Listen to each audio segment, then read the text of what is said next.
Kona, Hawaii, covered by tax map key 72003, portion of 1. Applicant Katie Acquisition LLLP and Hualalai Investors LLP, formerly Kaʻupulehu Developments, area approximately 1,078.63 acres. The Leeward Planning Commission forwards its favorable recommendation to accept the overall status report required by Condition BB and to grant a 20-year time extension to Condition B development period. The property, known as Kaʻupulehu Project District, is located between the 87 and 84 mile markers of the Queen Kahumanu Highway, introduced by Ms. Kirkowitz. Even though there are some special circumstances where shoreline access is allowed to others besides Kaʻupulehu property owners and guests, it's not enough. It's good that Hawaiian practitioners have some access. It's great that some organized group of keiki can have limited access.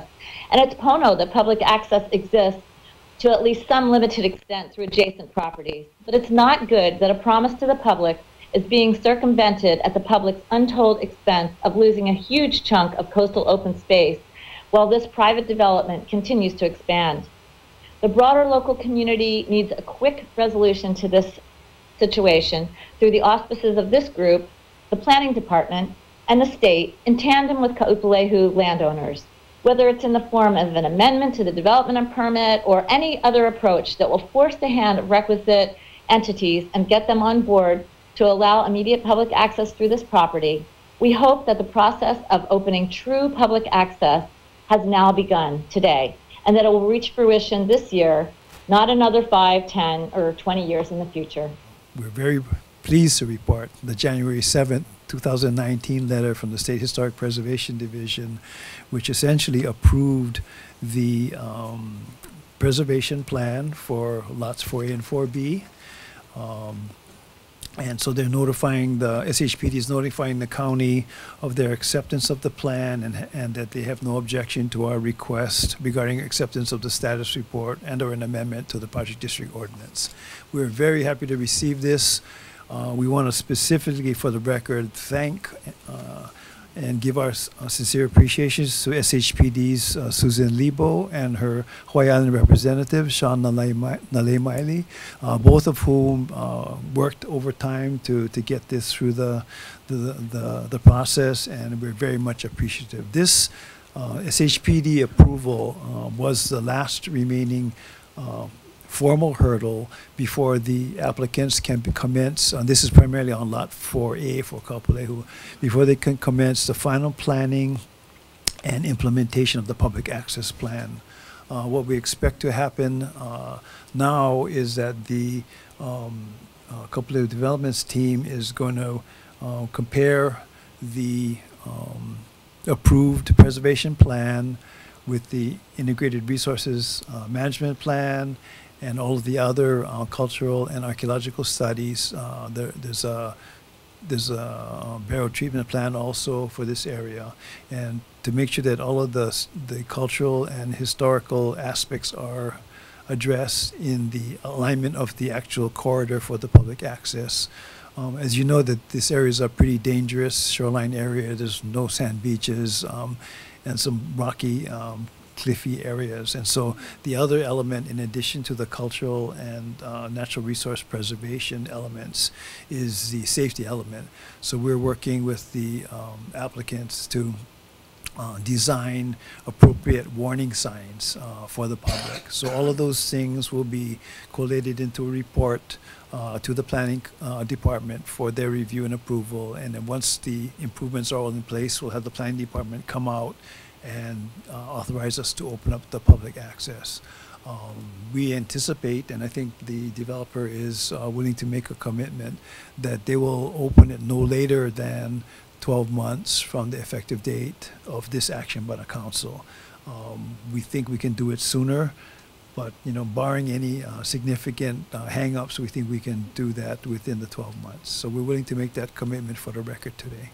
Councilmember David and I were very much involved 22 years ago, and the result of that Land Use Commission decision, which actually went to the Supreme Court, came back and is sort of what we see here. The result of the decision from the court made a very clear mandate for the developer to include a detailed preservation plan, cultural resource monitoring plan, and plans for public access, et cetera, et cetera. So it's been a long time.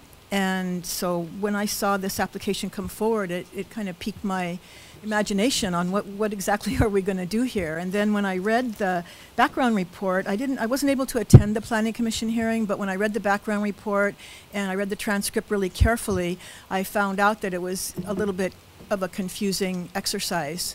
The Planning Commission also had a short but pretty important discussion about the public access plan and the timing for actually implementing and allowing the public access. And I saw in the transcript that there was a request that the developer and the planning department work together to possibly amend Condition S as well. We don't see that in our Bill 1, but I'm wondering if there were discussions about that now that you do have the preservation plan from the state approved. We need to clarify Condition S a little bit more, because right now it just says it's tied to the opening of the golf course, which we have no idea when that may or may not happen. And so I believe it was Commissioner Vitusik and his colleagues agreed that we would further review that proposed recommendation. I think because of the changed circumstances, the main one being that the State Historic Preservation Division has now issued its approval. We'd been waiting probably about eight years to get that. And I think that that changed the game for us in terms of now we know we have it. Now it's up to us to perform.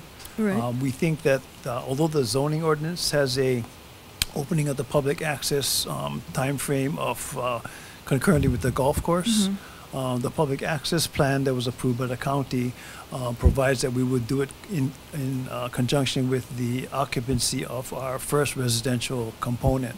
And so the only reason why it hasn't yet happened is because of the SHPD approval.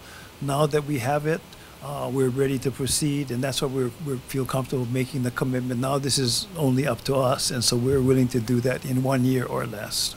The case that you cite, or that has been cited in most of our land use planning applications since then, was made up not only of Councilmember Eoff and I, but of former Council Member Angel Pelago and Ms. Eoff representing Protect Kohaniki Ohana, myself and Charles Young representing Kalahui, Hawaii, and Hannah Springer, former Council Member Curtis Tyler, and Hannah Springer and Leimana Damante. It's been that long and my memory is not. So the importance of that and the Supreme Court decision in guaranteeing the continuation of the protected rights of the Native Hawaiians to access and gather is basically started with your development. And so we're thankful about that because we came a long way. And I really appreciate the fact that we got that report from the SHPD. However, I'm having an issue about the way this ordinance reads and your promise that within a year public access will be open. I'm not sure whether we can go forward with the ordinance saying that it's tied to the golf course, the completion of the golf course, and the statement that's being made here, as far as being accountable down the road 1 year from now. After our meeting, I felt like there was public access, but right now, looking at it, I'm not sure if that does exist or not. Can you clarify for me whether there is or is not public access at this moment to the project? Public access at this point is limited to groups that are invited by Antile, who is running the cultural center there. And because we don't have the protocol and we don't have the preservation, protection, and really guides for open public access, which is pending the SHPD approval of the report. So that's what we need to get done between now and the actual physical opening of kind of unmonitored public access. We still, as a part of the comprehensive public access plan, There's a goal to get people to check in because of safety and because of a little bit of orientation on the archaeological artifacts that are there, and to make sure that they understand what they're coming in contact with or coming close, going to go look at, and respect that. So those are the two. It's a lot of process and a little bit of improvements that we have to put in place before we open it up. Can the average Joe drive down there and park his truck and walk down? Not right now. Not at that access within Kaʻupulehu. There are other public access through Hualalai and other places where they can do that. But since this isn't a normal shoreline, it's not open as of yet until we get that. Until now we have it, but we had the SHPD approval, which then we implement the signage and the guidance for them and a program for them to check in and then meet with Antile, get oriented, and then go down on their own. Was that original ordinance, 9942, I think, was it violative of our zoning laws? Were there any provisions which were violative? Ms. Liloy referenced an SMA requirement relative to public access and the development of a plan, a public access development plan. What was that? Can you explain what that requirement was? The final comprehensive public access plan is a requirement both of this ordinance, and that is condition S. Right. And of the SMA permits. And so that comprehensive final public access plan was submitted to and approved by the planning department. Was there a timing element on that in that SMA permit? Not in the SMA permit, but in the public access plan, the applicant voluntarily agreed to, and I'll quote from the implementation clause of the Kaʻupulehu Public Access Management Plan. The public access road and associated signage, parking, and restrooms are planned to be completed and available for public use concurrent with occupancy of the first residential units within Lot 4A. And I want to stress the word that they were planned to be completed, because they were, but the SHPD delay held us up. So now that we have that, we're ready to proceed. I think we're going to get this done very quickly. See, this is the problem I have. And, you know, I try to adhere to the letter of the law. The law says all they had to do was submit a status report. Now we have some assurances, and perhaps that's all we have. But I think it's better than nothing, because if we go by the letter of the law, even with the current ordinance, it says that the development plan will come on board upon the completion of the golf course, and we don't even know if a golf course will ever come to fruition, you know, given the current state of how golf courses and the demands for them are right now. So I would prefer actually to go with something like what they have, even if it is only a promise.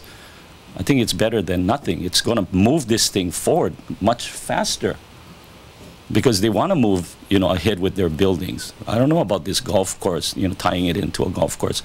So that's why I wanted to say something, because I don't know if we need to go to Bill 1, quite frankly. All we have to say is, yeah, you submitted your status report, you guys complied with the rezoning ordinance, how, jammed up it may have been, and just go on your way.